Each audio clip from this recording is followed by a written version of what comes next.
Bonjour à tous, je vous propose aujourd'hui de suivre l'audition de Julien de Normandie, le secrétaire d'État auprès du ministre chargé de la cohésion des territoires. Une audition dans la perspective de l'examen au Sénat du fameux projet de loi ÉLAN, la réforme sur l'évolution du logement, de l'aménagement et du numérique. Alors vous allez le voir, les sénateurs ont des opinions bien arrêtées sur ce texte. Ils comptent imprimer leur marque lors de l'examen au Sénat du projet de loi. Dominique Estrosi-Sassone, qui est la rapporteure du projet de loi ici au Sénat, a fixé notamment plusieurs lignes rouges, par exemple le passage par ordonnance sur la politique des loyers ou encore sur l'habitat indigne, pas nécessaire selon elle. Et puis autre point d'achoppement, les sénateurs ont le sentiment que cette réforme restreint certaines prérogatives du maire. Ils trouvent aussi que le délai pour permettre aux bailleurs sociaux de se regrouper, 2021, c'est ce que prévoit le texte, que ce délai est trop court. Et puis enfin, l'objectif de vendre 40 000 logements sociaux par an leur semble inatteignable. Voilà, sur tous ces points, je vous propose tout de suite d'écouter donc cette audition de Julien de Normandie. La philosophie de ce projet de loi, c'est donc de pouvoir traiter de l'aménagement du territoire, dont le logement, et de pouvoir le faire de manière à la fois pragmatique, mais surtout avec un souci de libérer, faciliter, simplifier. C'est un projet de loi qui n'introduit pas de nouvelles normes, de nouvelles réglementations, ou très peu. C'est vraiment un projet de loi qui prend les problèmes à la racine et qui essaye de trouver des solutions pour simplifier et construire encore plus vite, mais aussi construire mieux avec toujours ce souci de la qualité du bâti. Deuxième caractéristique de ce projet de loi, c'est un projet de loi, je l'ai dit dans la construction, mais j'aurais pu le dire aussi dans le cadre des débats parlementaires, c'est un projet de loi où vraiment on a essayé de mettre notre patte, si j'ose dire, avec Jacques Mézard, d'être dans de longues heures de discussion, de co-construction, et c'est plusieurs centaines d'amendements qui ont été adoptés à l'Assemblée nationale, de tout groupe politique confondus, vraiment tout groupe, sur énormément de thématiques. Et cet état d'esprit qui est le nôtre, soyez sûr que nous le porterons de la même manière ici au Sénat. Et puis, troisième élément qui, à mes yeux, est essentiel, c'est un projet de loi qui vise à n'opposer en aucun cas d'un côté les propriétaires et de l'autre les locataires. C'est pour moi quelque chose de très important parce que souvent on a vu des lois logement où vous étiez un ministre de droite, vous favorisiez les propriétaires, classiquement, parlons à gros traits si j'ose dire, et puis vous étiez un ministre de gauche, vous faisiez un projet de loi en faveur des locataires. Ça n'est pas du tout l'état d'esprit qui est le nôtre. C'est le en même temps, exactement, comme dit Madame la rapporteure. Et c'est ce que nous avons essayé de faire tout au long de ce projet de loi. Alors, ce projet de loi, il comporte 4 titres qui correspondent aux 4 piliers de notre stratégie d'aménagement du territoire et de logement. Le premier titre, il vise à construire plus, mieux et moins cher, en d'abord facilitant les opérations d'urbanisme. Facilitant ces opérations d'urbanisme en partant d'un état d'esprit qui est l'état d'esprit de la contractualisation, en créant des projets partenariaux d'aménagement qui visent à mettre tous les acteurs autour de la table sur le terrain et de pouvoir contractualiser les uns avec les autres sur quel est l'aménagement apporté. Il vise également à libérer le foncier et à faciliter l'acte d'aménagement quand il y a des blocages avec la création des grandes opérations d'urbanisme, les fameuses GOU, qui sont introduites par ce projet de loi et qui ont été complétées, étayées dans le cadre du passage à l'Assemblée nationale. Le deuxième élément vise à simplifier les documents d'urbanisme, à limiter le nombre de pièces, y compris dans le cadre des permis de construire, à favoriser également le passage au numérique, mais là aussi avec une revue des délais pour s'assurer que localement, en partant des territoires, en partant des attentes des élus locaux, tout ceci soit réaliste et que ce ne soit pas une loi qui impose des délais où on le sait bien, dans quelques années, on reviendrait devant les chambres en disant ce délai n'a pas pu être tenu. Ce projet de loi, dans ce volet d'aménagement, et je tiens à le dire, ne vise absolument pas à toucher de près ou de loin à l'ambition de la loi littorale. Vous avez vu beaucoup de choses qui ont été dites, écrites. Les seules modifications qui ont été apportées, c'est 2 choses. Premièrement, lutter contre ce qu'on appelle les dents creuses dans les zones denses, pour les communes touchées par la loi littorale. Mais on parle bien des zones denses, entre deux habitations, où vous avez un terrain non bâti, de pouvoir y mettre des logements, le cas échéant, pour éviter que ce soit un terrain vague. Et le deuxième élément, c'est de permettre à des infrastructures comme la conchyliculture de pouvoir s'installer non pas à 10 km du rivage, mais plus proche du rivage. Ce sont les deux seuls points qui ont été permis à l'issue du vote à l'Assemblée nationale, et en aucun cas, je le répète, notre souhait ou notre volonté de toucher à cette ambition de la loi littorale qui est si importante pour tous nos territoires. Il s'agit également de simplifier les normes de construction. Alors ces normes de construction, elles sont d'ores et déjà simplifiées dans le cadre de la loi ESSOC, la loi Société de confiance, loi qui comporte une ordonnance nous permettant une habilitation nous permettant de légiférer par ordonnance pour réécrire le code de la construction. Vous savez, je pense que moi c'est ce qui m'aura le plus marqué lors de ma prise de fonction. Lorsque vous arrivez au ministère du Logement, vous avez d'abord tout le monde qui vient vous voir en vous disant le principal problème dans le logement, c'est les normes et la simplification. Chose incroyable, c'est qu'on vous apporte un pavé gros comme ça, rempli de normes à simplifier. Chose d'autant plus incroyable que vous dites, mais c'est quand même un peu bizarre parce que j'ai l'impression que depuis que j'ai une conscience politique, tout le monde parle de la simplification des normes de construction. Et pour autant, il reste encore des normes à simplifier. Parfois des normes ubuesques. Quand vous prenez une maison individuelle qui est à chauffage électrique, vous êtes aujourd'hui obligé de faire une cheminée au cas où, un jour, peut-être, vous décideriez de passer au chauffage à bois. C'est entre 800 et 2000 euros de plus sur le coût de la construction. Mais en fait, le vrai problème de cette simplification, c'est le code de la construction lui-même qui est prescriptif.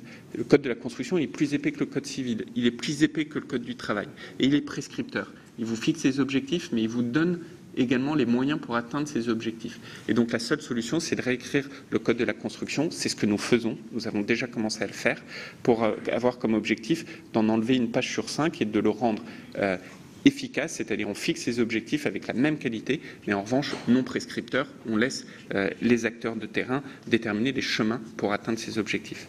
Deuxième élément sur cette simplification, on revient sur un certain nombre de normes que nous pouvons connaître ici ou là, qui visent aujourd'hui à contraindre l'acte de construction, soit dans l'aménagement, soit dans l'acte de logement.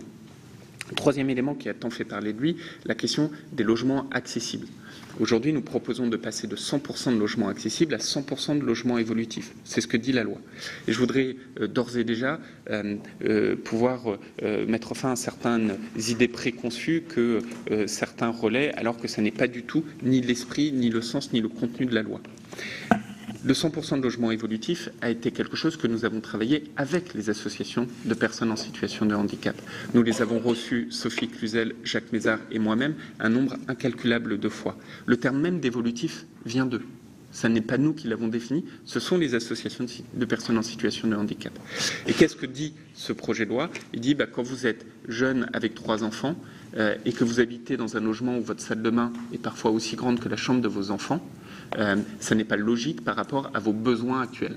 En revanche, le jour où vous souhaitez que des personnes de votre famille qui soient en situation de handicap puissent vous rendre visite dans votre appartement, il faut que ce soit possible dès maintenant.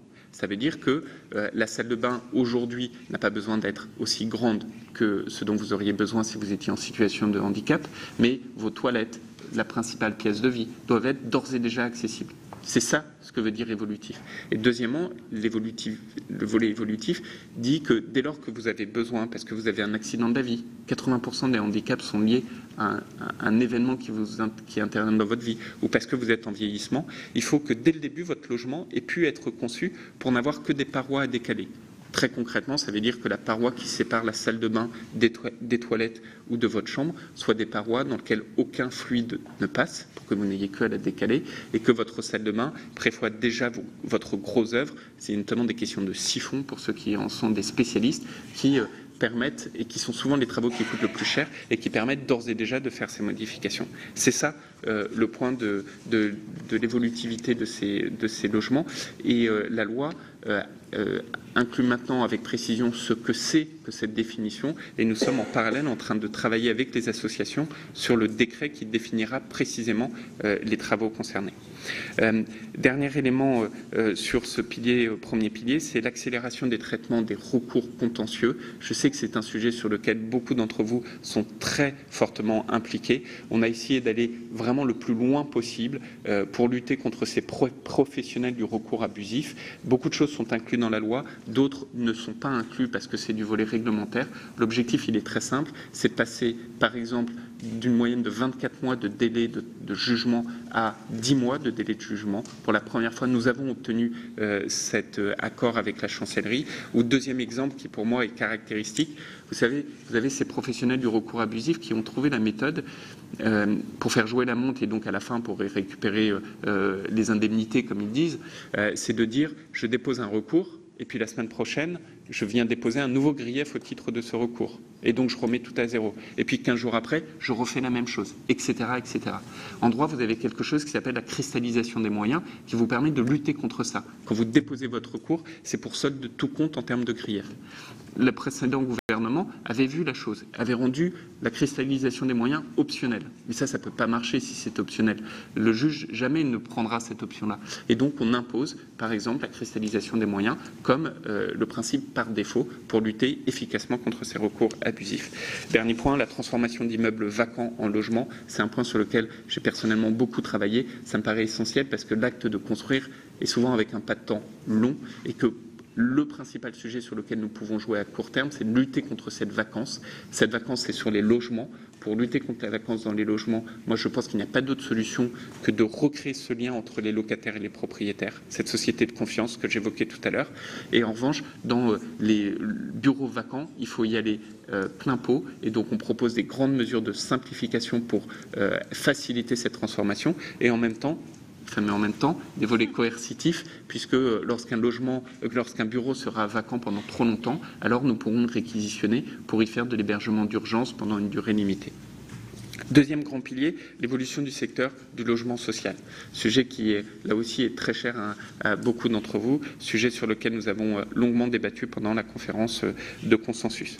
L'objectif, il est très clair, c'est de pouvoir faire deux choses. D'abord, renforcer la production et la rénovation de logements. Première chose, de logements sociaux. Il manque énormément de logements sociaux en France, énormément. Il y a plus de 2 millions de nos concitoyens qui sont en attente.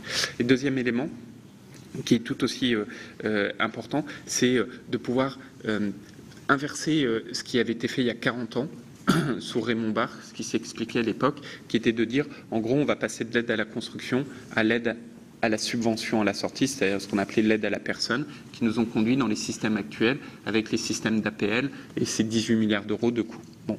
L'objectif de ce projet de loi et l'objectif de ce que nous faisons à côté, c'est de pouvoir mettre énormément d'argent, et je dis bien énormément d'argent, c'est 10 milliards d'euros que nous mettons avec la Caisse des dépôts, de financement nouveau, 10 milliards, et en même temps faciliter l'acte de la construction, de la rénovation dans ce logement social.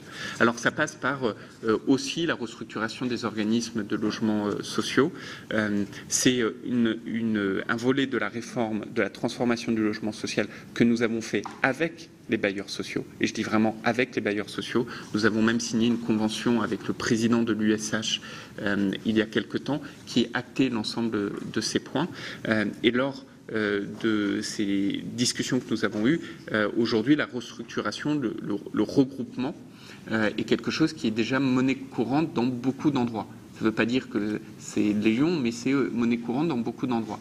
Il s'avère qu'on veut pousser à ce regroupement, et là on parle bien de regroupement, on ne parle pas de fusion. On parle de regroupement et donc inciter les uns et les autres à pouvoir partager en commun certains moyens, partager certaines trésoreries, avoir la possibilité, quelque chose de très important, personne n'en parle mais dans ce projet de texte, on casse quand même le monopole bancaire pour permettre aux bailleurs sociaux de se prêter de l'argent les uns aux autres. Et pour toutes celles et ceux qui ont beaucoup travaillé avec Bercy, vous savez bien que casser le monopole bancaire est un truc qui arrive que très rarement. Je crois que la dernière fois que cela a été fait, Madame la rapporteure Estrosi Sassone était déjà dans le coup, c'était la loi Macron, où nous avions réussi là aussi à casser le monopole bancaire pour que des entreprises du même secteur d'activité, du même code NAF, comme on disait, puissent se prêter les unes aux autres. C'est important parce qu'on sait bien que dans le logement social aujourd'hui, vous avez certains bailleurs qui ont beaucoup d'argent et d'autres qui en ont beaucoup moins. Il faut pouvoir faire cette fluidité de capitaux au sein des bailleurs sociaux. Deuxièmement, c'est la question de faciliter l'acte de construction aussi pour les bailleurs sociaux. C'est la fameuse loi MOP, le fait qu'on propose de déroger au titre 2 de la loi MOP. C'est une demande qui est essentielle et là aussi je voudrais tuer une idée préconçue. La loi MOP n'est absolument pas la loi qui impose les architectes. Quand vous entendez des personnes dire ça, c'est faux et archi faux.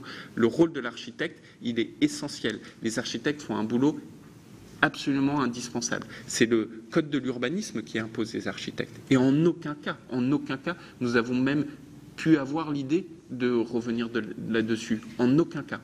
La loi MOP, elle dit quoi? Elle dit que vous avez un agencement entre le donneur d'ordre, l'entreprise et le maître d'ouvrage et le maître d'œuvre dans les relations. C'est ça qu'elle impose, la loi MOP. Et la loi MOP, elle n'est pas imposée dans toutes les structurations privées, les constructions privées, où vous savez ce qu'on voit fleurir absolument partout, les fameuses VFA, où le bailleur social achète directement la production. Et donc c'est ça que nous faisons. Troisième élément sur le volet du transformation du logement social, c'est l'accession sociale, permettre à celles et ceux qui le souhaitent de pouvoir acquérir leur logement. Moi je crois que demain il faut, et c'est très bien ainsi, que dans certains immeubles vous puissiez y avoir et des propriétaires et des locataires. Et puis deuxième élément, c'est ce qui permet aussi, lorsque vous vendez un logement, d'en reconstruire 2 ou 3. Dernier élément essentiel sur le logement social, c'est la mobilité au sein du parc social. Aujourd'hui, on le sait tous, vous avez un nombre non nul de logements où vous avez une chambre de libre parce que vos enfants sont partis. Moi j'ai 4 enfants, c'est sûr que le jour où j'espère qu'ils ne vont pas le faire tout de suite, ils sont quand même jeunes, mais le jour où ils se disent j'en peux plus des parents, je pars de l'appartement, quand vous êtes dans le logement social, personne ne vous propose de changer de logement. Et là je parle bien du volet de proposition, ça veut dire que nous avions proposé tous les 6 ans, l'Assemblée nationale a voté tous les 3 ans, la CAL, la fameuse commission d'attribution des logements, va proposer aux locataires dont la situation familiale a évolué un autre logement qui est plus adapté aux besoins et donc qui a un loyer moins cher. Et vraiment, j'insiste, c'est sur la base de la proposition, ça n'est ni de près ni de loin une remise en cause du bail à vie du logement social. Troisième pilier de la réforme, c'est répondre à nos concitoyens en matière de mixité sociale et de transparence. J'entends là la transparence dans l'attribution des logements, notamment des logements sociaux, où nous voulons généraliser ce qu'on appelle les systèmes de cotation, avec toujours, et c'est vraiment un sujet. C'est là aussi une évidence, je sais à quel point vous y êtes attaché, mais vraiment c'est l'état d'esprit qui est le nôtre, de partir du territoire. C'est-à-dire que la cotation, il s'agit en aucun cas de l'imposer à tous de la même manière. La cotation, il s'agit de dire au niveau en particulier de l'interco, il sera demandé dans les plans de pouvoir dire est-ce que oui ou non j'ai mis en place la cotation selon quels critères et des critères définis par l'interco, absolument pas définis depuis Paris et imposés à tous les territoires. On part dans ce projet de loi à chaque fois de la spécificité territoriale.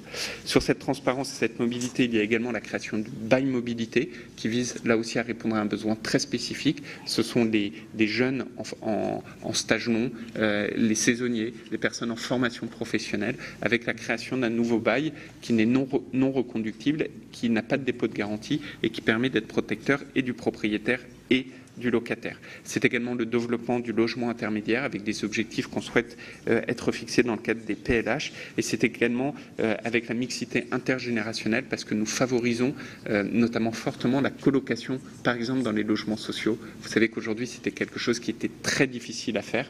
Nous favorisons aussi la possibilité de pouvoir faire en sorte que lorsque vous êtes en sous-location ou en colocation et que vous êtes et la personne qui vous reçoit et vous-même éligible par exemple aux APL, que les deux puissent bénéficier des APL, chose qui n'était pas le cas jusqu'à présent. Enfin, on renforce un certain nombre de critères de mixité sociale qui avaient été inclus dans la loi égalité-citoyenneté qu'un certain nombre d'entre vous avaient eu l'occasion de voter en 2017, si ma mémoire est bonne. Dernier pilier, c'est l'amélioration du cadre de vie, l'aménagement du territoire avec plusieurs points très importants. Le premier, c'est les opérations de revitalisation des territoires, les fameuses ORT. Tout ceci et en fait les outils liés aux opérations, notamment Cœur de Ville, que nous avons lancé avec Jacques Mézard, qui vise à revitaliser ce qu'on appelle les villes moyennes, si tant est que j'ose utiliser ce terme-là. Les opérations de revitalisation du territoire permettront d'aller encore plus vite pour ces 222 villes retenues dans les opérations Cœur de Ville, pour lesquelles nous avons mis 5 milliards d'euros, mais ne concerne pas que ces villes-là. Elle peut concerner n'importe quelle ville aujourd'hui. Elle vise notamment à pouvoir revoir un certain nombre de critères, notamment de saisine de la CDAC, pour s'assurer que demain, la revitalisation commerciale en particulier de nos centres-villes se fera. Le projet de texte comprend également des mesures qui n'avaient jamais été prises à ce niveau pour lutter contre l'habitat indigne et les marchands de sommeil. C'est assez simple. Demain, par notre projet de loi, les marchands de sommeil seront considérés comme des trafiquants de drogue.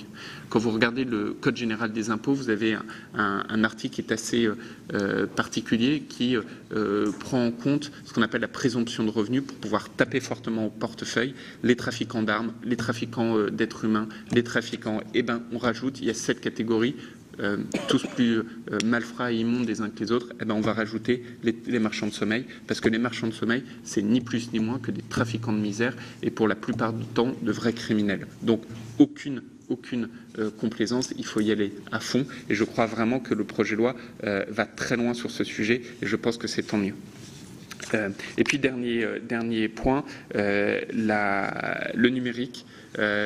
Le numérique sur lequel le projet de loi a été très largement complété à l'Assemblée nationale. Je voudrais remercier tous les travaux que nous avons pu faire avec un certain nombre d'entre vous.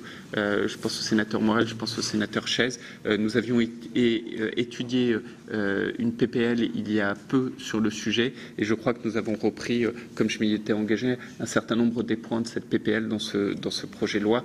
Là aussi, l'idée, c'est d'aller le plus loin possible parce qu'il faut absolument mettre en œuvre cet accord historique que nous avons signé avec les opérateurs il y a quelques temps, qui vise à mettre 3 milliards d'euros supplémentaires, en particulier dans les zones où les opérateurs n'investissaient pas jusqu'à présent, pour pouvoir apporter du bon et du très haut débit à tous les Français. Voilà la philosophie, les principaux axes de ce projet de loi. En tout cas, vraiment, soyez assurés que Jacques Mézard et moi-même, on est dans cette démarche de co-construction. On n'a qu'un souhait qui est de faire en sorte que ce projet de loi soit efficace, et efficace pas que sur le papier, mais surtout efficace sur le terrain. Et donc, toutes les aménagements, les modifications, et même les retraits, je pense que c'est assez rare, mais il faut le souligner, lors de vote à l'Assemblée nationale, on a retiré 2 articles que nous avions introduits initialement dans le projet de loi, parce que les débats ont montré qu'ils n'étaient soit pas applicables, soit avaient des effets contre-productifs que nous n'avions pas suffisamment appréhendés. Et cet état d'esprit, ce sera le nôtre tout au long des discussions, soyez-en assurés. Et encore une fois, un grand merci de nous avoir conviés à cette commission. Merci beaucoup, Monsieur le Secrétaire d'État. Nous prenons acte de vos bonnes intentions énoncées. Je ne doute pas qu'il y aura beaucoup de réactions, beaucoup de questions, mais je voudrais passer la parole déjà à nos rapporteurs et donc à Dominique Estrosi Sassone pour la Commission des affaires économiques. Merci beaucoup, Madame la Présidente, Monsieur le Secrétaire d'État. J'entends bien ce que vous venez de dire en conclusion, c'est-à-dire que c'est un projet qui a été déjà co-construit et dans lequel, effectivement, et vous l'avez rappelé, la conférence consensus du logement qui avait été voulue par le Président du Sénat, acceptée par le Président de la République, se prévoyait effectivement qu'on puisse venir enrichir le texte à travers un certain nombre de contributions.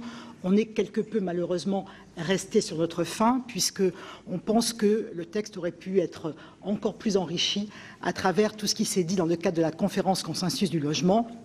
Et si dans le cadre de la séance qui viendra donc à la mi-juillet ici au Sénat, eh bien on peut continuer à aller dans ce sens, on le fera et dans un esprit, comme vous l'avez souligné, de co-construction.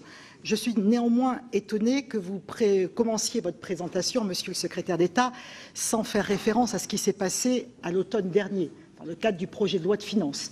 Parce que vous le vouliez ou non, ce projet de loi Élan, pour nous, nous semble qu'il aurait dû arriver avant la discussion budgétaire de l'automne 2017 et le vote de la loi de finances, et le traumatisme que ce vote de la loi de finances a d'ores et déjà engagé auprès des bailleurs sociaux et tout simplement pour un objectif que vous affichez encore, mais qui d'ores et déjà se traduit dans la réalité comme un objectif de plus en plus difficile à atteindre. Je veux parler du choc de l'offre. Parce que quand on enlève aux bailleurs sociaux un grand nombre de leur budget via la RLS pour compenser la baisse des APL, eh bien on s'aperçoit qu'un grand nombre d'organismes de logements sociaux ont une capacité d'autofinancement qui est soit neutre, soit à la baisse, qui voient leurs dépenses d'investissement, enfin leurs efforts d'investissement, aujourd'hui d'ores et déjà diminuer, voire arrêter, et que l'on a des remontées les uns et les autres des territoires, que ce soit à la fois des promoteurs privés comme des organismes de logements sociaux, sur le fait que la construction connaît un net ralentissement et qu'on peut présager malheureusement, puisque vous nous avez annoncé ces mesures pour 2019 et pour 2020, même si on vous le rappelle qu'il y a bien l'annualité budgétaire et qu'on continuera le combat à l'automne prochain, en tout cas sur ce qui concerne les finances des bailleurs sociaux. Mais voilà, donc la Fédération des promoteurs constructeurs nous annonce déjà de trimestre à trimestre des chiffres que vous devez avoir qui sont en baisse en moyenne de 14% dans les promesses de vente, enfin, etc. Et donc, quand on commence une loi avec un titre qui est construire plus, mieux et moins cher, donc pour créer effectivement ce choc de l'offre, ce qu'on entend toutes et tous, vu les besoins affichés sur nos territoires, eh bien on en est inquiet. Et effectivement, pour une bonne part, des mesures qui sont contenues dans ce projet de loi Élan sont que la conséquence de ce qui s'est passé à l'automne au moment de la discussion du projet de loi de finances qui est devenu aujourd'hui loi de finances. Pour le Sénat, je pense que ça sera partagé et bien sûr mes collègues s'exprimeront là-dessus. Pour nous, nous considérons que dans ce projet de loi, il y a de bonnes choses et que nous n'entendons pas les remettre en question et que si on peut à la fois vous accompagner encore plus, voir ce qu'a fait l'Assemblée nationale et continuer dans ce sens, on le fera sans aucun état d'âme. Je pense en particulier à tout ce qui est la simplification des autorisations d'urbanisme, d'actes de construire, le contentieux de l'urbanisme. Bravo, vous avez réalisé ce que pendant des années les uns et les autres ont réclamé et que nous ne sommes jamais arrivés à inscrire directement dans le texte. Il y a des bonnes choses aussi dans le titre 4, mais quand même, pour nous, il y a des lignes rouges. Et on sera attentif à ce que ces lignes rouges ne soient pas franchies, ou en tout cas à ce qu'on puisse ne pas en faire des points durs. C'est d'une part les ordonnances. Vous n'en avez pas parlé, monsieur le secrétaire d'État, mais quand même il reste dans cette loi, telle qu'elle a voté par l'Assemblée nationale, encore trop d'articles qui demandent simplement aux parlementaires à ce que nous légiférions par habilitation, par voie d'ordonnance, sur des sujets ô combien importants. Alors, fort heureusement, grâce à la conférence consensus du logement, la réforme du logement social qui devait être faite par ordonnance, heureusement, vous l'avez entendu, et vous avez écrit cette réforme dans le dur et dans le texte, dont acte. Mais quand on voit qu'il reste encore 10 ordonnances minimum sur des sujets aussi importants que la compatibilité entre les normes en matière d'urbanisme, que la politique des loyers dans le parc social, que l'habitat indigne, permettez-moi de vous dire que ça ne nous satisfait pas et que l'on ne comprend pas, monsieur le secrétaire d'État, pourquoi vous en êtes resté là, pourquoi par exemple sur l'habitat indigne, il y a toujours une demande d'habilitation qui déjà avait été mise, alors je ne vous en fais pas grief puisque vous n'étiez pas concerné, enfin c'était Madame Cos, dans le projet de loi égalité-citoyenneté. Elle avait été supprimée par les députés et aujourd'hui, on la retrouve encore dans ce texte de loi. Alors, est-ce que vous avez avancé sur la rédaction de ces différentes ordonnances? Pourquoi vous ne proposez pas des modifications en dur? Ou alors, pourquoi vous ne retirez pas ces demandes d'habilitation? Et je pense plus particulièrement à la réforme du droit de copropriété. On s'en est ému déjà en conférence consensus du logement. Soit on fait un projet de loi idoine et on sort cette réforme parce que c'est un sujet ô combien important, mais vous comprendrez que c'est extrêmement difficile pour nous de voir un sujet aussi important que celui-ci arriver sous la simple voie de légiférer par ordonnance. Et on a la volonté de pouvoir écrire dans le dur un certain nombre de mesures sur cette problématique des ordonnances. Le deuxième point important pour nous, c'est le rôle et la place des collectivités territoriales. Vous y avez fait référence, vous avez bien parlé de contractualisation. On l'entend, sauf qu'on nourrit encore un certain nombre de sujets d'inquiétude sur un certain nombre de mesures qui sont pour l'instant toujours dans le texte de loi tel qu'il est sorti de l'Assemblée nationale. Et que vous le savez, plus particulièrement le Sénat est particulièrement attaché aux collectivités territoriales qui sont quand même les pièces maîtresses qui mettent en œuvre les politiques locales de l'habitat. C'est bien des politiques locales de l'habitat et des politiques territorialisées de l'habitat. Donc, par exemple, sur l'urbanisme, et je pense que Marc Philippe peut-être y reviendra, on pense que les communes sont les grandes oubliées de ces grandes opérations d'urbanisme, PPA et GOU, puisqu'elles permettent le transfert automatique de la compétence de délivrance des autorisations d'urbanisme du maire à l'échelon intercommunal, et cela même à l'encontre de l'avis des communes par arrêté préfectoral. Donc, Monsieur le secrétaire d'État, sur ce point plus particulièrement, je souhaiterais avoir des éclaircissements qui nous rassurent en la matière. Dernier point aussi dans les lignes rouges, c'est quand même une hypercentralisation et une hyperverticalité. Et cette hyperverticalité, on a peur de la retrouver sur le titre 2, qui est la restructuration du secteur social. Vous savez que les organismes de logements sociaux, et vous y avez fait référence, n'avaient pas attendu que vous leur imposiez de se regrouper dans une date extrêmement courte. Et je vais vous poser la question, est-ce que vous ne pensez pas que la date qui a été fixée, celle du 1er janvier 2021, où tous les organismes devront être regroupés à partir du moment où ils n'ont pas le seuil de 15 000 logements, est-ce que vous ne pensez pas que c'est un peu court? En tout cas, que ce n'est pas l'avancée n'est pas la même sur les territoires sur lesquels on se trouve. Ne serait-ce parce qu'il peut y avoir des territoires avec des multiplications d'organismes de logements sociaux, d'autres où il y en a moins, d'autres sur lesquels il y a effectivement déjà des regroupements qui ont eu lieu et donc une méthode qui a été donnée. Moi, je m'interroge aujourd'hui sur cette date du 1er janvier 2021 qui est obligatoire. Et sur la réforme du logement social, on est encore inquiet, même si j'ai vu les amendements qui ont été portés à l'Assemblée nationale et qui ont reçu un avis favorable, mais encore des points qui ne sont pas résolus.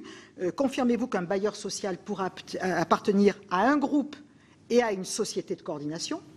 Et donc ça, c'est important qu'on ait une réponse là-dessus. Et dans l'affirmative, où il y a cette double appartenance, ce en quoi, je pense en particulier, les offices publics de l'habitat ne sont pas favorables à cette double appartenance, n'y a-t-il pas un paradoxe à interdire aux bailleurs sociaux d'appartenir à ce moment-là à plusieurs sacs?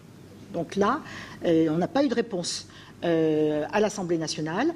Et attention à la gouvernance, y compris dans les sociétés de coordination, c'est la même chose. Un gouvernance, ça veut dire que les collectivités territoriales soient respectées, qu'elles ne soient pas exclues de ces sociétés aujourd'hui qui vont avoir, vous l'avez rappelé, des compétences extrêmement importantes, qui vont permettre les flux financiers d'une entité à une autre, tout en gardant l'identité de chaque entité et la spécificité de chaque entité. Et j'entends bien que vous avez fait des améliorations sur le PSP par rapport à garder les PSP de chaque entité et le faire remonter au niveau de la SAC. Mais sur la gouvernance, on a entendu, sauf que pour l'instant, ce n'est pas suffisamment formel pour qu'on soit rassuré.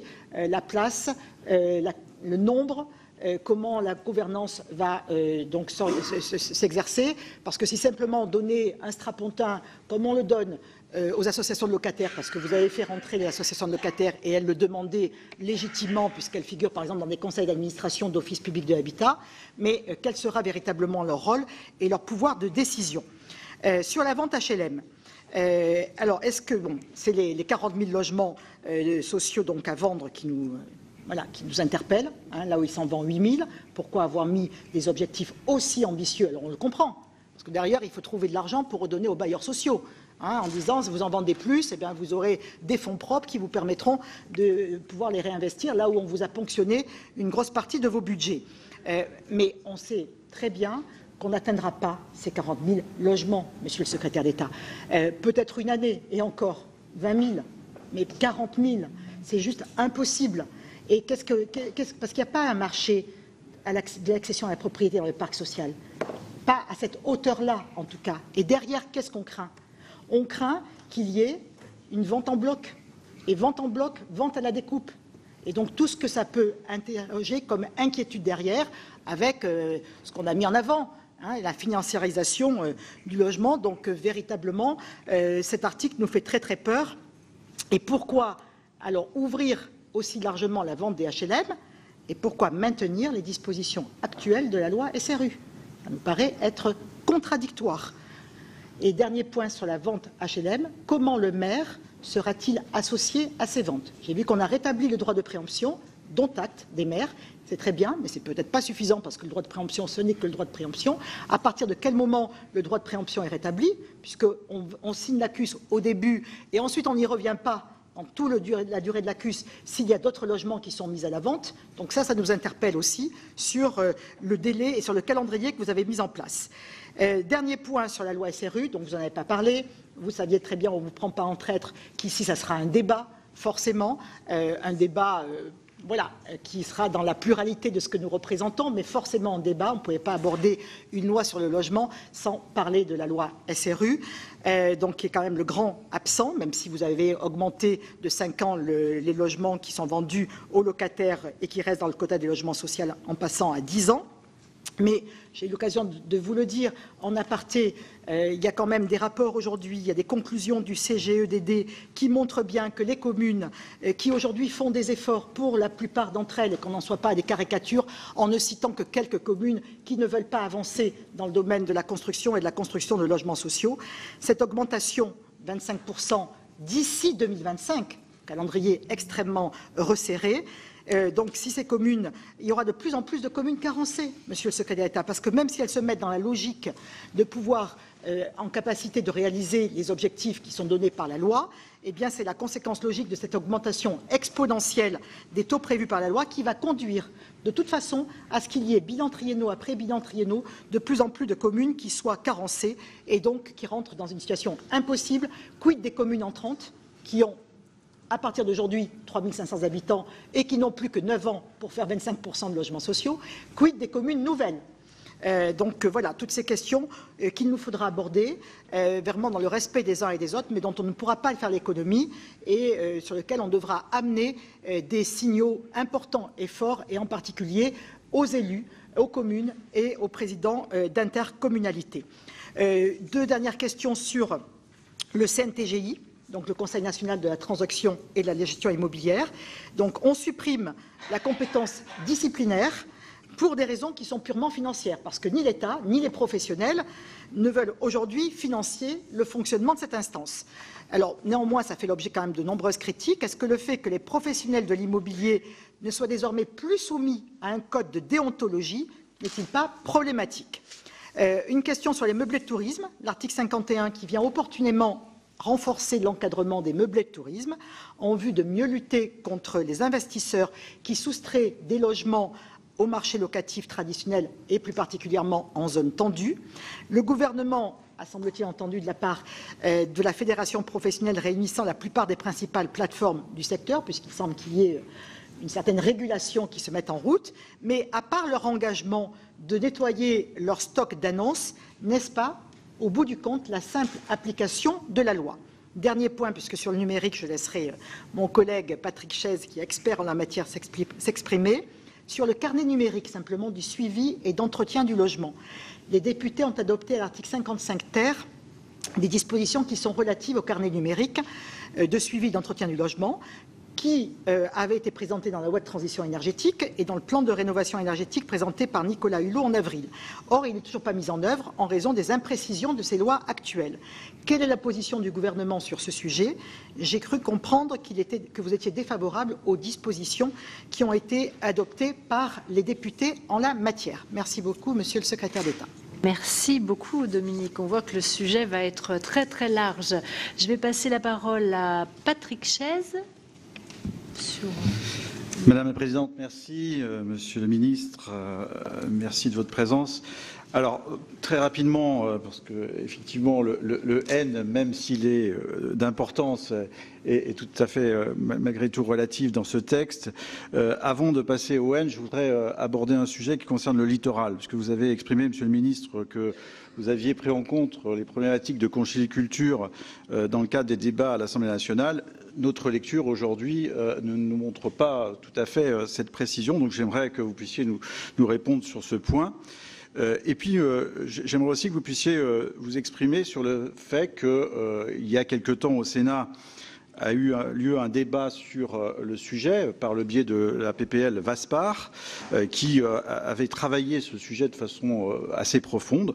Je voudrais savoir quelle serait votre position à ce qu'un grand nombre de dispositions travaillées dans ce texte puissent se retrouver dans le cadre de la loi Elan. Donc maintenant, sur l'aspect plus numérique, l'actualité de ce début d'année a montré que votre gouvernement s'était donc attaché à faire évoluer un certain nombre de points, notamment avec la signature d'un accord mobile en janvier et des engagements de la part des opérateurs dans le cadre de l'article 33.13 sur le fixe.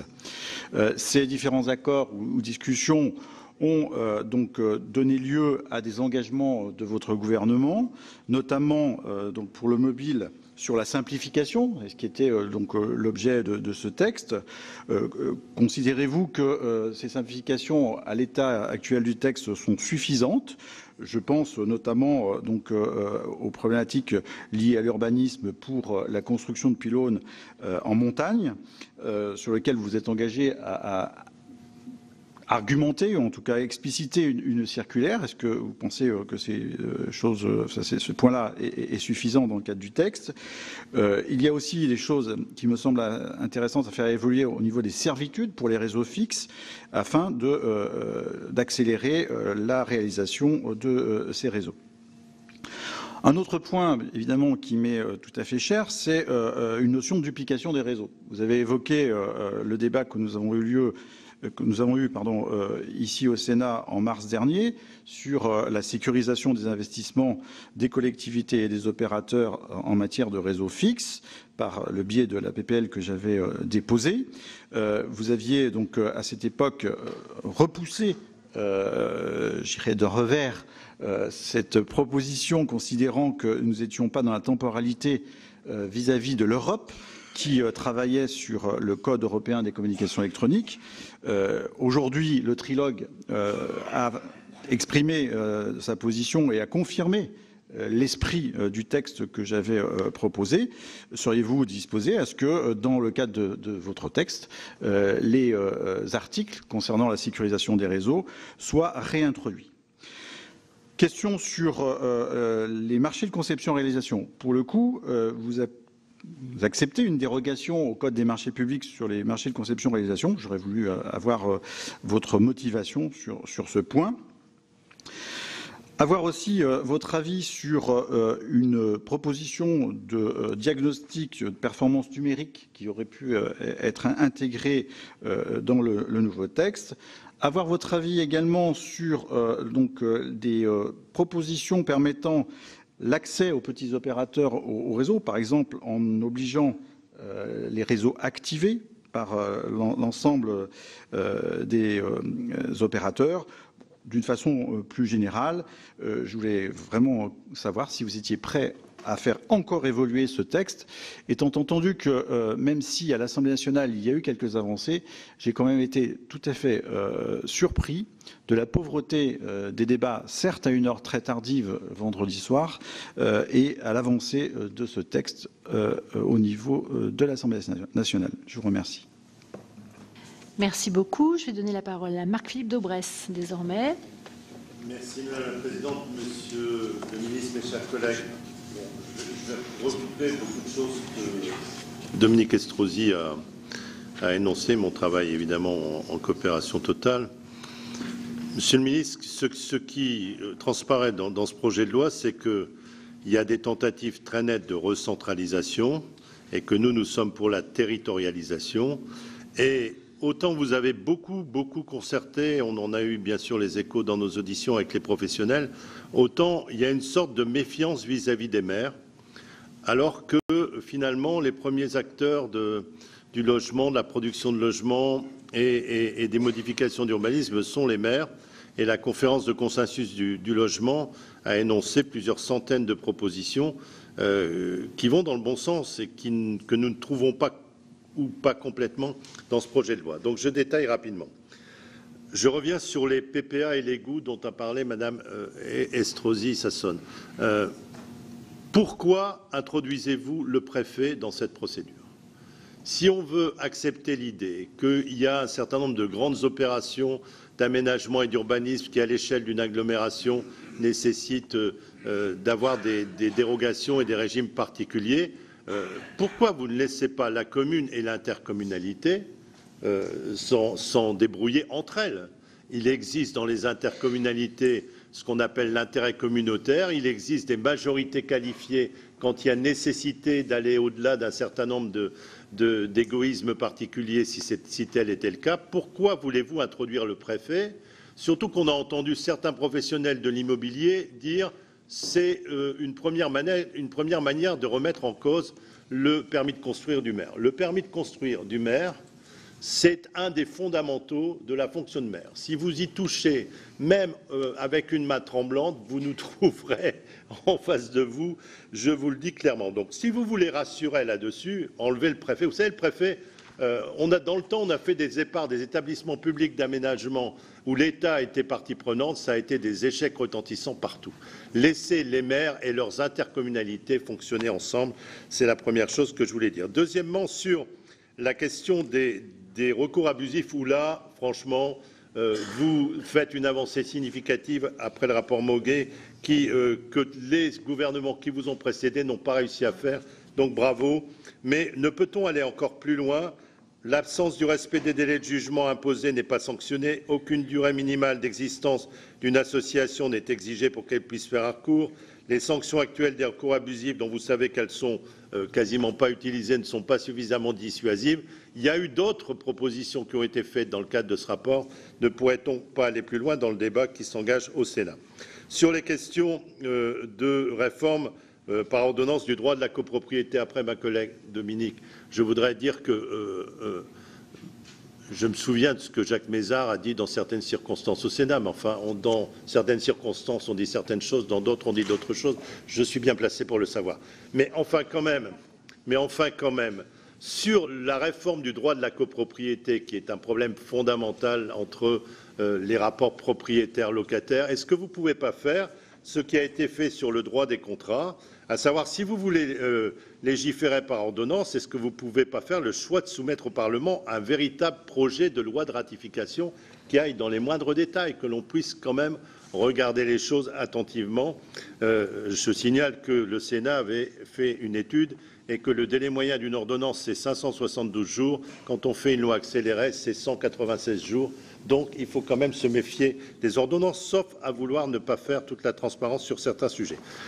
Sur le droit de l'urbanisme, Monsieur le Ministre, nous sommes en phase avec les objectifs de cette loi, mais les moyens sont-ils appropriés? Le maire est pris en étau entre, d'un côté, ce que la rapporteure de la Commission des affaires économiques a dit, c'est-à-dire le manque de moyens et l'asphyxie de certains partenaires bailleurs sociaux qui va se produire suite aux décisions de la loi de finances, et de l'autre côté, l'empilement des règles d'urbanisme qui s'ajoute avec l'empilement de toute une série de dispositifs du Code de l'environnement qui fait que vous ajoutez des procédures de concertation aux procédures de concertation et que vous ajoutez des enquêtes publiques aux enquêtes publiques. Est-ce qu'on ne peut pas aller beaucoup plus loin dans ce domaine-là et avoir une vraie simplification avec une seule procédure, alors qui est prévue dans certains cas exceptionnels par dérogation, mais que vous ne prévoyez pas dans tous les cas, une seule procédure et une seule enquête publique qui éviterait de rouvrir le dossier à chaque fois. J'ai fait dans mon agglomération, qui est le deuxième plus grand plan d'urbanisme de France, j'en ai fait 2. Le premier que j'ai fait il y a une quinzaine d'années, il m'a pris 3 ans. Celui que je suis en train de faire, il va me prendre 7 ans. Comment voulez-vous que les maires produisent plus de logements s'ils sont contraints par le foncier et si on les empêche quasiment dans tous les sens de développer toute une série de zones d'extension urbaine, ce qui n'est pas en opposition avec la revitalisation du tissu urbain existant. Sur la loi SRU, J'entends bien les débats idéologiques qu'il y a sur la loi SRU, mais si on autorise la vente HLM avec une dérogation de 10 ans pour favoriser la vente HLM, aujourd'hui la vente HLM, les maires s'y opposent quand ils sont en situation de loi SRU parce qu'ils ont peur de devoir payer des amendes supplémentaires. Et que quelque part, bien souvent, on leur demande de faire du logement social sans qu'ils aient le foncier pour faire le logement social. Il n'y a pas que des maires de mauvaise foi, il y a une large majorité de maires de bonne foi et a fortiori ceux qui vont rentrer dans le dispositif. Ne peut-on pas, par dérogation, je ne dis pas remettre en cause les principes de la loi SRU, vous ne voulez pas qu'elle soit détricotée, on a bien compris, mais faire un portage intercommunal par consensus dans un certain nombre d'agglomérations, sachant que la région francilienne, c'est un dossier dans le dossier. Même chose sur les compatibilités entre les grands schémas d'aménagement où on pourrait aller plus loin que ce que vous dites dans votre loi. Il y a des choses très bien sur les AC et sur les schémas d'aménagement, mais on pourrait aller plus loin. Et aussi sur les ABF, je ne veux pas soulever un débat terrible, mais pourquoi on n'associe pas les ABF en amont d'un processus d'élaboration du PLU? On fait un règlement du PLU et ensuite les ABF sont en aval sur tout ce qui ne concerne pas le règlement du PLU. Pourquoi à chaque fois on pourrait revenir sur des choses qui ont été décidées de manière tout à fait approfondie par les élus locaux? Je le redis, faites un peu plus confiance aux élus locaux. Et puis dernière chose sur l'urbanisme commercial et sur les ORT, il y a une PPL qui va arriver au Sénat qui s'appelle Pointreau-Burquin. Je sais bien que ce n'est pas tout à fait ce que vous dites, mais quelque part, ce serait bien d'intégrer un certain nombre de choses que le Sénat va voter dans un avenir très proche. Voilà, Monsieur le Ministre. Merci beaucoup. Mes chers collègues, nous allons passer aux questions. Je voudrais juste saluer la présence de Michel Vaspart qui prendra la parole tout à l'heure et qui vient, puisque c'est l'auteur d'une PPL sur la loi littorale, et donc est intéressé évidemment par nos débats. Je vais donner la parole à Viviane Artigalas et ensuite à Annie Guillemot. Et je vous rappelle que sur ce sujet très vaste, vous n'avez que 2 minutes pour vous exprimer. Merci beaucoup. Merci Madame la Présidente. Monsieur le Ministre, vous avez abordé, mes collègues ont aussi abordé la question des recours abusifs et je me félicite moi aussi de ce qu'il y a dans ce texte. Ma question va être plus technique. Elle concerne précisément l'article 24 de la loi Elan. Cet article qui modifie l'article R607 du Code de l'urbanisme doit permettre de lutter contre les recours abusifs que les porteurs de projets d'aménagement subissent trop souvent. L'alinéa 1 de cet article va dans ce sens. L'alinéa 2 introduit, lui, une présomption de comportement non abusif de la part des associations agréées au sens de l'article 141.1 du Code de l'environnement. Cependant, la portée de cet alinéa n'est pas claire, car le caractère irréfragable de cette présomption n'est pas précisé. Si elle est irréfragable, elle peut potentiellement exonérer des associations qui engagent des recours abusifs. Nous en avons de nombreux exemples sur nos territoires, ce qui va à l'encontre de l'objectif de l'article 24 qui est, je le rappelle précisément, de lutter contre les recours abusifs. Si elle n'est pas irréfragable, cet alinéa pourrait dès lors être supprimé, car le porteur de projet, lorsqu'il est attaqué, doit de toute manière démontrer le caractère abusif de la démarche. Donc ma question est donc simple, Monsieur le Ministre, pouvez-vous nous préciser le caractère irréfragable ou non de la présomption de comportement non abusif de l'article 24 de la loi Elan? Je vous remercie. Merci beaucoup Viviane. La parole est à Annie Guillemot, ensuite Jean-Pierre Decolle. Merci Madame la Présidente, Monsieur le Secrétaire d'État. Je ne vais pas revenir sur ce qu'a dit notre rapporteur Dominique Estrosi, dont nous partageons beaucoup d'éléments, sauf peut-être sur la SRU où nous aurons des débats. Simplement redire que pour nous, et ça ne va pas vous étonner Monsieur le Secrétaire d'État, le logement c'est avant tout une question politique au cœur de notre pacte républicain. Et c'est vrai que comme Dominique Estrosi, on ne peut que s'interroger sur la cohérence entre le plan de logement d'abord, que vous avez annoncé il y a 1 an, la lutte contre le sans-abrisme, et puis la diminution de 10% du budget du logement, et maintenant cette loi Elan qui, pour le volet logement, n'a qu'une logique financière. Pour nous, il faut construire du logement social parce qu'il y a des gens qui ne peuvent pas se loger aujourd'hui, parce qu'il y a des sans-abri, et qu'ils ne peuvent pas accéder au logement privé, que ce soit en locatif ou en accession. Et l'État a une grande responsabilité parce que le logement social, c'est pas un luxe, c'est un sujet essentiel qui détermine aussi les équilibres urbains. Et donc, il ne faut pas aussi continuer à concentrer dans les QPV. 3 questions. C'est vrai que nous sommes très inquiets parce que construire vite, construire mieux, les chiffres 2018-2019 nous le diront, mais je crois que cette loi Elan ne va pas aller dans l'efficacité de la construction. La première question sur la vente des logements sociaux, elle est perçue comme un outil de financement, mais elle ne peut pas être un outil de financement durable et 40 000 nous paraît effectivement très excessif. Vente sans restriction, sans aucun garde-fou, même dans les villes qui n'ont pas 20% de logement social, même sans qu'il y en ait 5, ce qui est quand même intéressant quand c'est des villes qui ne respectent pas la loi. Elle nécessite pourtant d'organiser les conditions de sécurisation financière des acquéreurs. Or, il n'y a plus l'APL d'accession qui a été abolie. Et puis, il y a un risque de copropriété puisqu'on sait très bien que beaucoup de locataires n'auront pas la capacité financière d'en acquérir autant. Ça nous paraît un peu une usine à gaz et on peut se demander où vont se loger les plus pauvres. Deuxième question, spécifiquement sur les collectivités locales. C'est vrai que les maires sont très oubliés dans ce volet logement. Moi, je voudrais rappeler quand même la 5 consultations de la commune en vente en bloc, qu'il n'y a plus l'avis des domaines. Je ne sais pas comment les maires vont faire pour expliquer ça aux autres administrés. Pas de travaux. Qui va faire les travaux dans les ventes en bloc?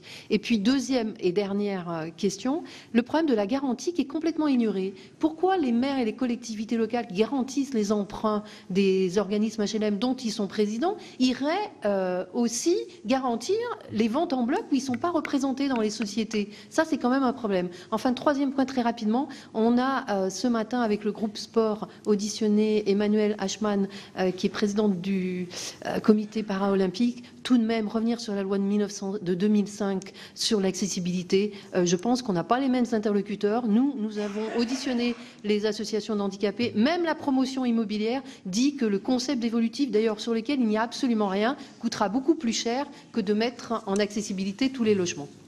Merci Annie, en raison de votre qualité de rapporteur sur une loi importante. Voilà, je vous ai laissé un petit peu plus de temps. La parole est donc à Jean-Pierre Decool pour 2 minutes et ensuite Alain Durand pour aussi 2 minutes. Merci Madame la Présidente, Monsieur le Secrétaire d'État. Naturellement, je constate que je partage les points de vue évoqués par notre collègue Marc-Philippe Daubresse sur les bailleurs sociaux. Et je souhaite, Monsieur le Secrétaire d'État, attirer votre attention sur la contrainte qui pèse sur les bailleurs sociaux de vendre des logements locatifs pour garantir leur santé financière et assurer leur développement. De nombreux opérateurs se trouvent pris en tenaille entre les contraintes économiques et l'avis des élus locaux, souvent opposés à la vente de ces logements pour ne pas diminuer le nombre de logements sociaux présents sur leur commune et de respecter ainsi les quotas fixés par la loi SRU. Quelle réponse, Monsieur le Secrétaire d'État, serez-vous en mesure d'apporter à ces problématiques locales dans le cadre des discussions portant sur le projet de loi Elan? Ces logements vendus peuvent-ils être considérés à caractère social et être encore comptés dans ces effectifs afin d'envisager un lissage dans le temps pour éviter les pénalités aux communes? La parole est donc à Alain Durand, ensuite Franck Ménonville. Merci Madame la Présidente. Monsieur le Secrétaire d'État, moi je voudrais revenir sur le titre 4, améliorer le cadre de vie. Alors votre projet Cœur de Ville, Monsieur le Ministre, est un très bon projet. C'est surtout un très bon projet pour les 222 heureux élus.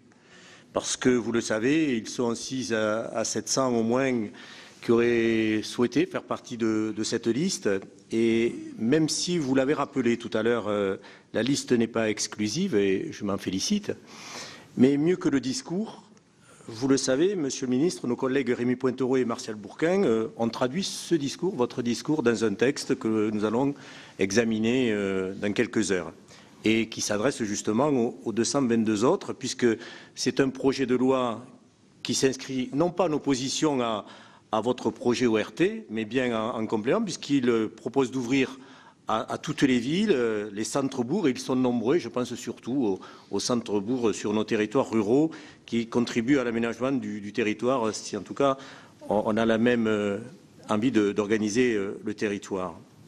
Alors, il s'inscrit aussi dans une démarche qui est chère, je crois que vous le partagez, au ministre Mézard, qui veut redonner la main aux élus locaux, puisque dans ce projet de loi, nous sommes bien dans de la co-construction, dans de la co-écriture d'un projet de territoire. Alors ma question est simple, Monsieur le Secrétaire d'État. Quelle est votre position sur ce projet de loi que l'on va examiner tout à l'heure et qui est porté, vous l'avez vu aussi, par bon nombre de sénateurs de tous les bancs, à l'exception justement de quelques-uns, et j'aimerais avoir votre avis là-dessus. Alors, vous avez évoqué plusieurs sujets, notamment une première question qui est la question des ordonnances. Très clairement, on avait indiqué dès le début qu'on voulait limiter le plus fortement possible le nombre d'ordonnances. Quand on est entré à l'Assemblée ou dans les travaux de commission, on devait avoir encore plus d'une vingtaine d'ordonnances. Aujourd'hui, on a une dizaine d'ordonnances. Il y en a d'ordre très technique. Vraiment très technique. Je prends par exemple l'une que vous avez évoquée, qui est la lutte contre l'habitat indigne. Pourquoi il y a une ordonnance? Parce qu'aujourd'hui, vous avez 13 polices différentes, des polices qui dépendent des maires, des polices qui dépendent des préfets, des polices qui dépendent de l'ARS, etc. Et que là, pour le coup, il me semble qu'on peut le comprendre, qu'on légifère par ordonnance. Il y en a qui sont beaucoup plus sensibles, et vous avez raison de l'évoquer, notamment dans la réforme des bailleurs sociaux. On avait, et vous le savez bien, et je vous remercie de toute l'implication que vous avez eue dessus. On avait beaucoup d'ordonnances au début sur les 5 grandes thématiques qui étaient les nôtres dans cette réforme. Il y a une de ces 5 thématiques qu'on n'a pas finalisée en temps et en heure, qui est la politique des loyers. Dans cette politique des loyers, on a en revanche beaucoup avancé depuis lors, mais on n'est pas encore prêt pour passer en dur comme c'était notre choix initial. Donc ça veut dire qu'il faut qu'on donne des garanties très claires sur qu'est-ce qu'on met dedans, dans cette politique des loyers, tout en sachant que c'est l'un des 5 axes que nous avons co-construit avec les bailleurs sociaux. Tout ce qu'on peut faire pour passer en dur, vraiment tout ce qu'on peut faire, on l'a déjà fait et on continuera à le faire. Après, avec cette humilité que j'ai là en vous disant certains sujets, évidemment il faut le faire par ordonnance parce que ça le justifie vu la technicité pointilleuse. D'autres sujets où c'est beaucoup plus compliqué et la politique des loyers en est un. La réforme du code de la copropriété également. Deuxième point, Madame la rapporteure, et vous êtes plusieurs à l'avoir évoqué, c'est la place des collectivités territoriales dans le projet de loi. Moi, vraiment, je le dis, je le revendique, je l'assume totalement et je veux que vous en soyez convaincus. On a construit un projet de loi en partant des territoires, en partant des collectivités territoriales, en faisant en sorte que l'intelligence des territoires se retrouve dedans. Pareil, quand vous êtes nommé en charge du logement, la première chose qui se passe, c'est que vous avez énormément de constructeurs qui viennent vous voir en vous disant « tout ça, c'est la faute des maires ». Il n'y a qu'un truc à faire, c'est récupérer le permis de construire parce que c'est les maires qui bloquent tout. Puis après, vous avez l'inverse qui se passe, c'est-à-dire vos 20 rendez-vous suivants, c'est les gens qui vous disent « tout ça, c'est de la faute des promoteurs ». Au début, vous êtes content parce que personne ne dit que c'est la faute des ministres. Après, très vite, ça devient la faute des ministres. Bon. Et voilà. Merci, monsieur le sénateur de Nice. Mais ce qui est sûr, c'est que moi, je pars d'un principe fondamental, c'est qu'il est impossible de construire quand le maire n'est pas d'accord. Ça n'existe pas. Je veux dire, à la limite, vous pouvez imposer une construction, mais enfin, c'est le maire qui fait en sorte qu'il y a le rattachement à tel service public. C'est le maire qui fait en sorte que même l'autorisation de la grue, elle s'opère. Donc, c'est une illusion totale que de penser le contraire. Et je voudrais vraiment que vous en soyez vous-même convaincus de ma propre volonté. Je pense que celle de Jacques Mézard, il n'a rien à démontrer dessus. Oui, on veut avoir cette intelligence territoriale et ce volet collectivité territoriale. Alors après, vous me direz, et pourquoi pour autant, dans le cadre des grandes opérations d'urbanisme, il est possible, dans un cas très précis, de transformer l'autorisation du maire à l'EPCI. Mais qu'est-ce qu'on essaye de résoudre dans ce cas-là? On essaye de résoudre des cas très concrets que chacun d'entre vous avait vu sur vos territoires. Parfois des projets où que le PCI dise je suis OK pour y aller et que le maire dise moi je ne me prononce pas, ça peut arranger tout le monde. D'autres cas qui sont aujourd'hui des cas que prévoit la loi. Je veux dire, qu'est-ce que prévoit la loi aujourd'hui? La loi, elle prévoit des OIN, ces fameuses opérations d'intérêt national. La loi, elle prévoit que par décret, moi je pourrais dire, tiens, dans telle et telle zone, maintenant ça va être le préfet qui va faire les autorisations de construction. C'est ce que dit la loi. Mais nous, ce qu'on dit, c'est que agir ainsi ne fait pas sens, que lorsque vous avez un projet d'intérêt communal, un projet d'intérêt territorial, et que pour une raison ou pour une autre, dans un cas très particulier, vous avez un maire qui ne va pas ne veut pas du tout par rapport au reste de l'interco. Moi, je pense que le sens de l'histoire n'est pas de faire en sorte que l'État puisse intervenir en disant « je vais faire une OIN », mais que la vocation territoriale, vous la passiez d'abord dans les mains de l'EPCI. Et c'est ça qu'on fait avec l'EGO, ni plus ni moins. Avec vraiment une loi qui aujourd'hui vous dit, lorsque vous avez une situation de blocage, une situation de conflit, c'est très simple, le préfet peut tout récupérer parce qu'il suffit que les ministres prennent un décret. C'est ça le droit existant. Nous, on dit, non, quand vous avez ça, on va sur le terrain, l'intelligence territoriale, en disant, à la limite, si tout le monde n'est pas d'accord, c'est le PCI à la fin qui tranche. Voilà. On aura les débats, j'en suis sûr, et je voyais la réaction de M. Denis, mais je n'en attendais pas moins. Sur le logement social, Madame la rapporteure, vous avez évoqué plusieurs sujets. Est-ce qu'il y a une hypercentralisation en mettant des indicateurs, des objectifs comme ce fameux 15 000 Ça peut paraître ainsi. Moi, vraiment, j'insiste sur le fait que cette reconstitution, si je puis dire, elle résulte d'une conviction qui a été partagée avec tous les bailleurs, qui est oui, les regroupements, ça fait sens. Encore une fois, on parle de regroupement, pas de fusion, de regroupement. Et que pour inciter tout le monde à faire des regroupements, il faut forcément qu'à un moment donné, on fixe un objectif. Alors là, on a fixé l'objectif de 15 000. Est-ce que c'est le bon? Est-ce que c'est pas le bon? Est-ce qu'il faut trouver des cliquets pour faire en sorte que des spécificités territoriales puissent être prises en compte? Tous ces débats, on les aura dans l'hémicycle, je n'en doute pas. Est-ce que la date de 2021 est trop courte ou pas? Moi, je pense que la date de 2021 est une bonne date, mais je pense qu'il y a un certain nombre de cas où elle n'est pas réaliste. J'ai notamment un cas précis en tête, pour lequel il faut qu'on trouve une solution, qui est lorsque vous êtes au niveau d'un EPCI, dans la loi, vous dites au niveau d'un EPCI, les offices doivent fusionner, mais aussi se regrouper s'ils n'atteignent pas 15 000. Ça, c'est pas réaliste. Et donc, c'est un point très concret qu'il nous faut améliorer d'ici la sortie du texte. Dans les restes des cas, c'est ce travail de dentelle qu'il nous faut faire, dans le reste des cas, je pense que la date est tout à fait faisable, mais encore une fois, tout ce travail de la prise en compte territoriale, ça a été un travail de dentelle. Et j'insiste vraiment dessus, en réponse à ce terme d'hypercentralisation que vous avez évoqué, parce que la spécificité territoriale, on a pris à beaucoup d'égards dans cette reconstruction. D'abord, il y a la clause de spécificité territoriale à l'échelle d'un département.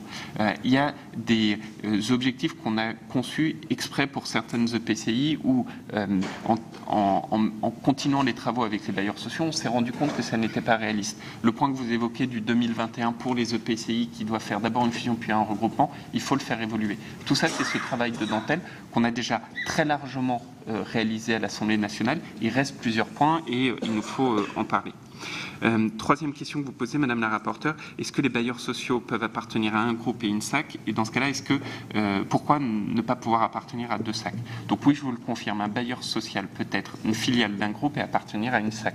Et oui, je vous le confirme, il ne peut pas appartenir à deux SAC. Pourquoi? Parce qu'en fait, dans le premier cas, vous êtes un bailleur social, vous êtes une filiale d'un groupe.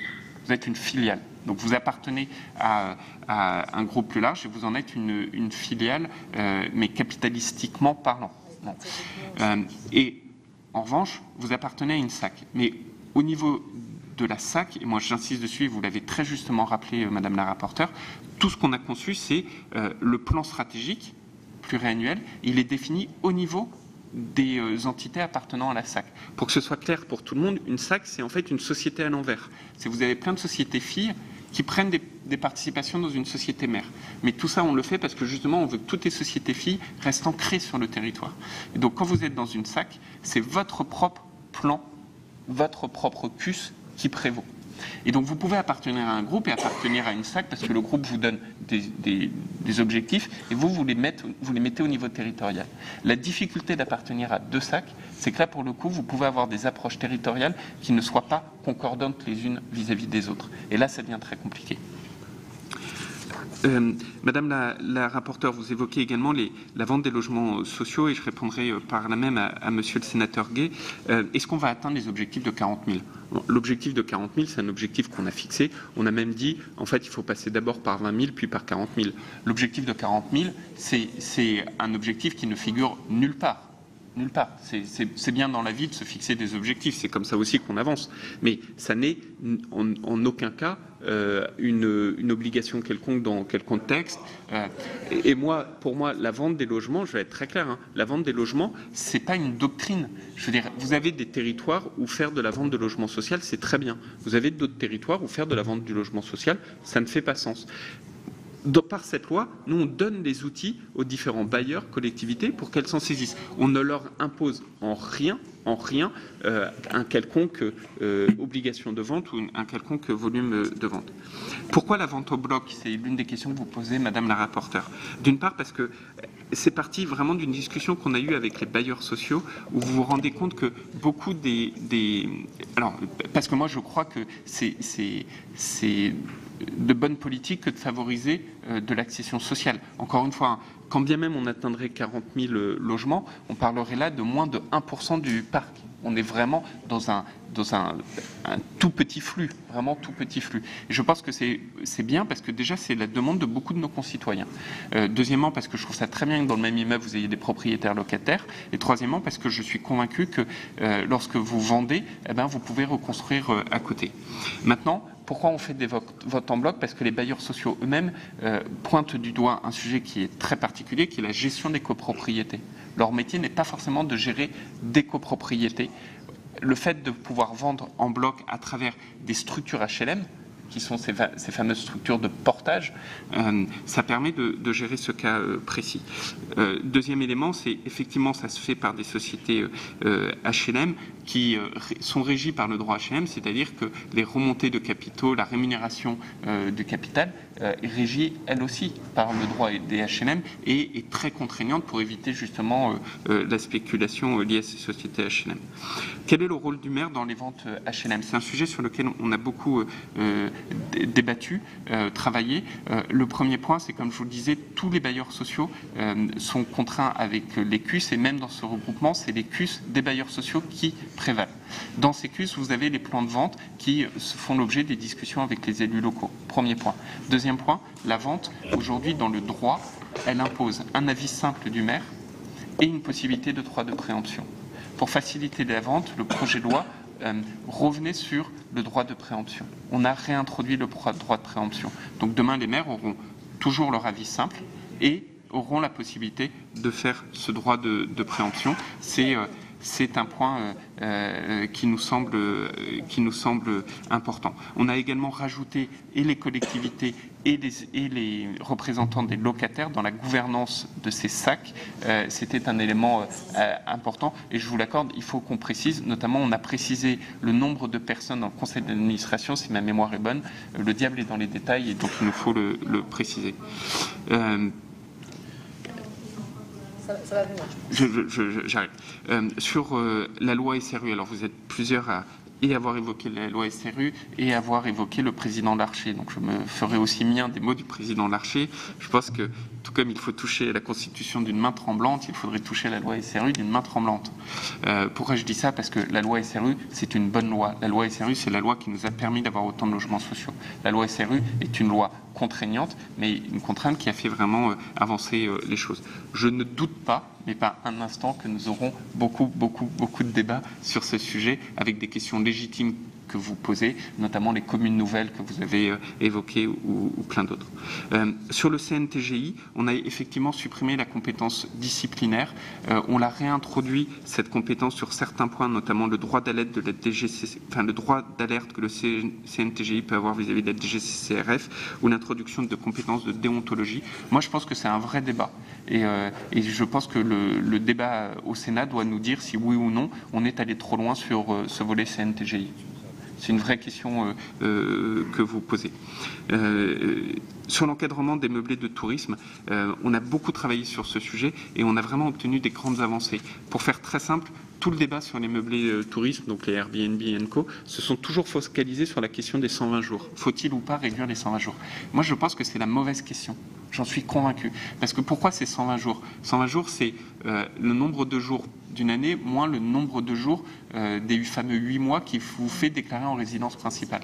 Que chacun d'entre vous ou moi qui habitez dans votre logement loue dans les périodes où vous n'êtes pas là, votre logement, pour mettre du beurre dans les épinards et pour favoriser des visites, tout en préservant les hôteliers, Mais ça, moi, ça ne me pose aucun problème. Au contraire, je trouve ça très bien. C'est bénéfique pour beaucoup de Français.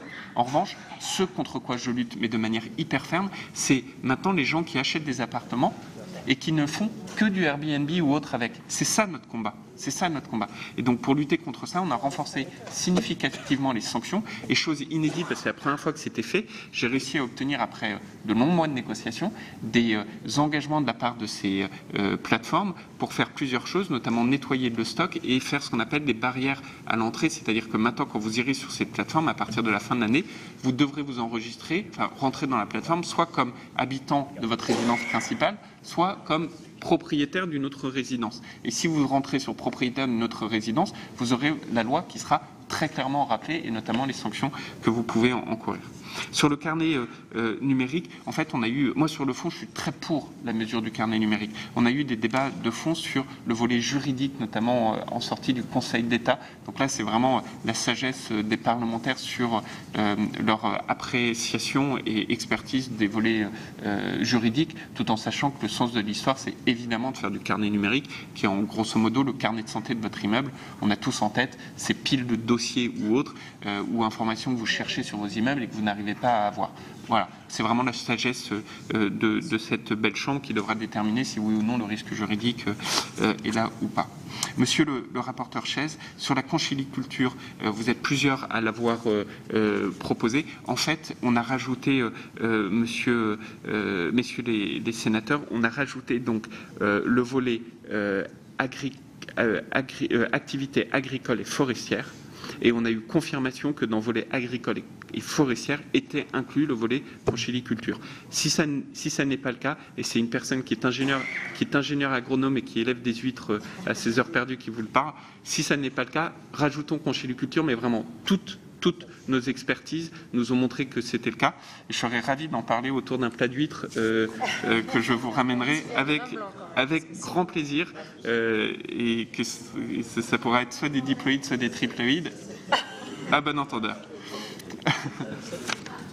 Sur, monsieur le sénateur, sur le volet numérique, est-ce que c'est suffisant ou pas? C'est certainement jamais suffisant. Tout ce qu'on peut faire pour améliorer, moi je suis totalement partant. Vous évoquez un point très précis qui est la loi montagne. Faut-il ou pas modifier la loi montagne? Alors là, il y a une vraie expertise juridique. De la même manière, en fait, vous avez eu un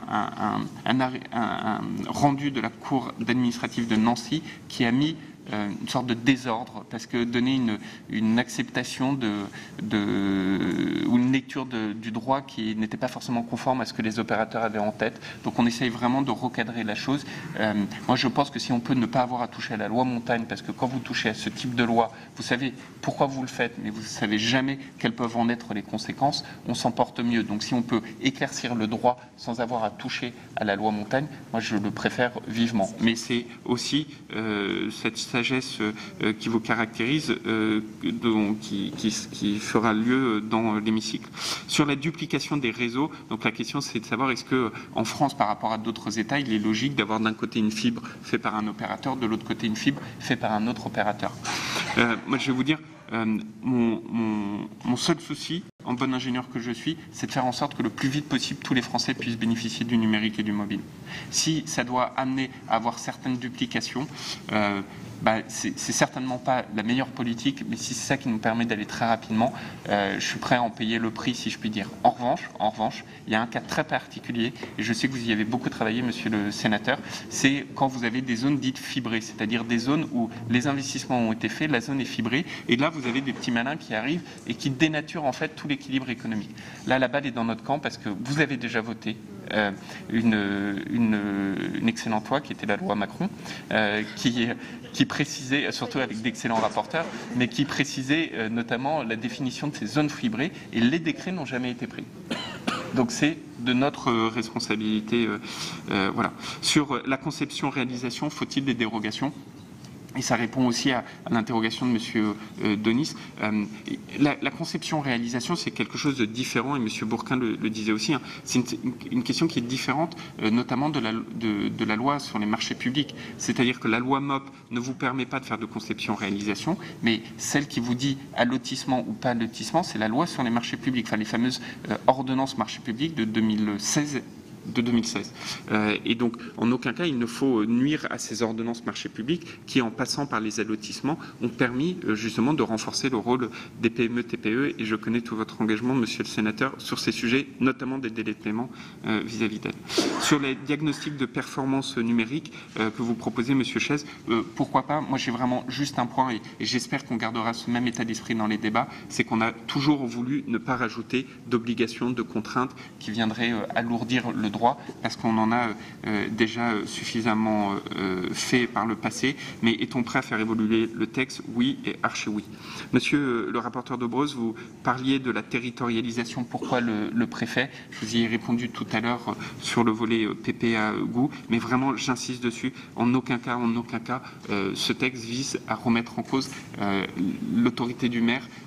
On ne fait pas de construction dans un pays quand le maire n'est pas d'accord. La question est simplement de se dire, est-ce que, au niveau d'une intercommunalité, dans des cas très très précis, les autorisations peuvent être données par le président de l'interco, sachant que le droit, encore une fois, aujourd'hui, il permet de le faire avec le préfet, et on a plus d'une vingtaine de cas qui sont déjà mis en œuvre dans la nature.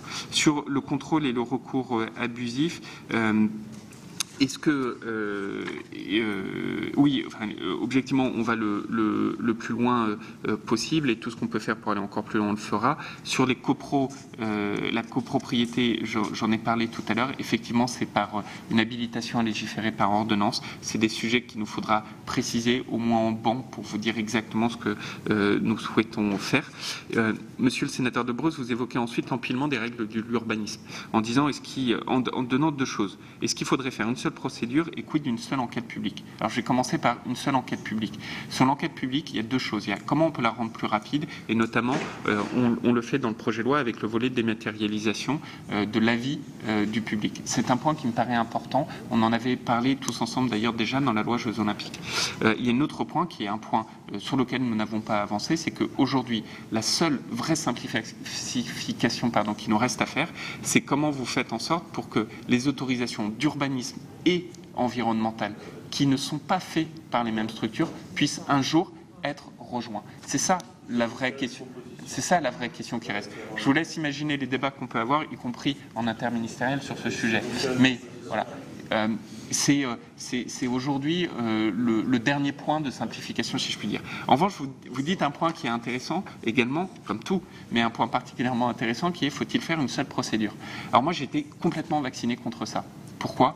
Parce que de la même manière, quand on a construit la loi, beaucoup sont venus nous dire en nous disant, vous savez, dans le logement, ça ne marche pas, il y a trop de procédures, il faut créer une procédure super qui va compiler toutes les autres procédures. Ce sera la procédure fast-track.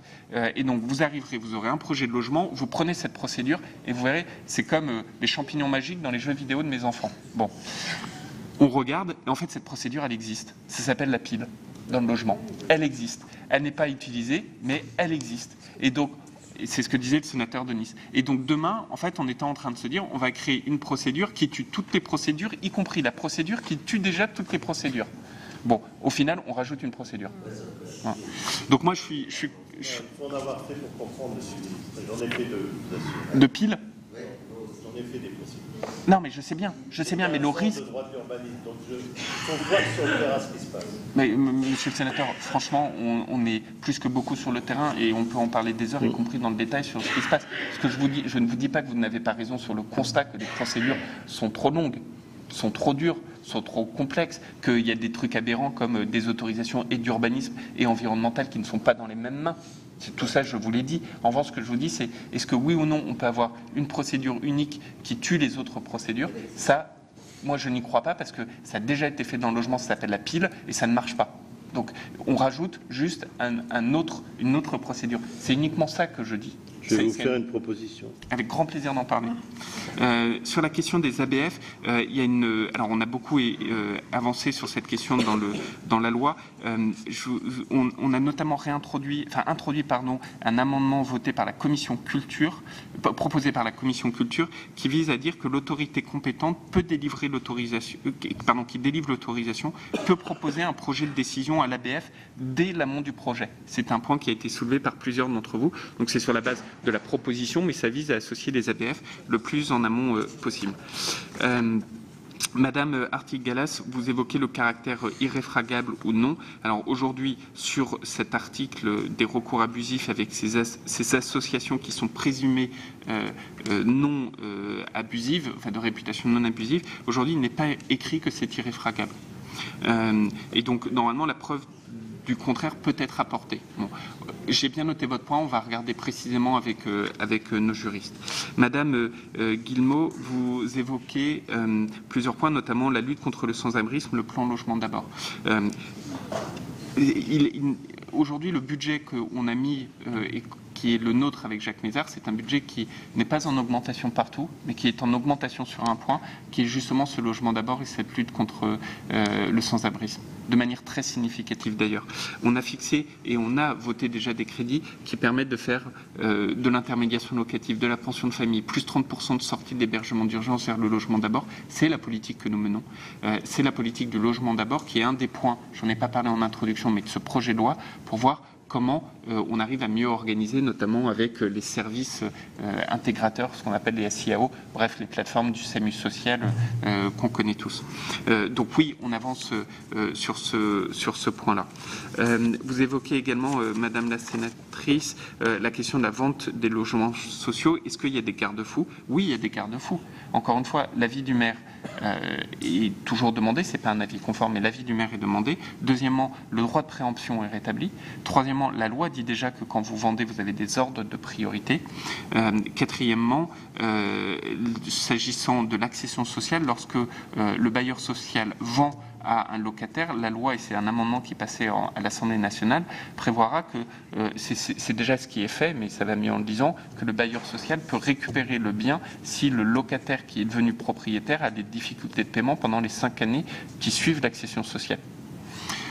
Après, il y a une question fondamentale qui est l'accompagnement, les PSLA, les dispositifs financiers que rappelait Madame la rapporteure tout à l'heure, qui seront des discussions qu'on aura également dans le cadre du PLF. Enfin, vous posez une dernière question, c'est quid de l'avis des domaines? Pourquoi on a supprimé l'avis des domaines? Objectivement, pour toutes celles et ceux, et vous êtes beaucoup, qui est à demander les avis des domaines pour de telles opérations, c'est à la fois la croix à la bannière pour l'obtenir, et deuxièmement, l'avis des domaines, aujourd'hui, quand vous le recevez, en fait, vous avez le droit de varier entre moins 30% et plus 30%. Bonjour l'affaire, c'est ce que vous dit le droit. Donc vous recevez une estimation à 100 000 euros, en fait, vous pouvez le vendre 70 000 ou 130 000. Dit autrement, le fait que le bailleur estime le prix dans une telle fourchette fait qu'il peut très bien le faire tout seul, sans avoir à passer par l'avis des domaines, tout en sachant que les critères sont précisés dans la loi. Voilà donc pour cette audition de Julien de Normandie devant les sénateurs sur le projet de loi Élan, un texte sur lequel les sénateurs comptent bien imprimer leur marque. Dominique Estrosi Sassone, qui est la rapporteure du projet de loi au Sénat, a fixé plusieurs lignes rouges, notamment le passage par ordonnance, vous l'avez entendu, sur la politique des loyers ou encore sur l'habitat indigne, des points qui ne sont pas nécessaires selon elle. Voilà, vous pouvez bien sûr revoir l'intégralité de cette audition sur notre site internet publicsénat.fr.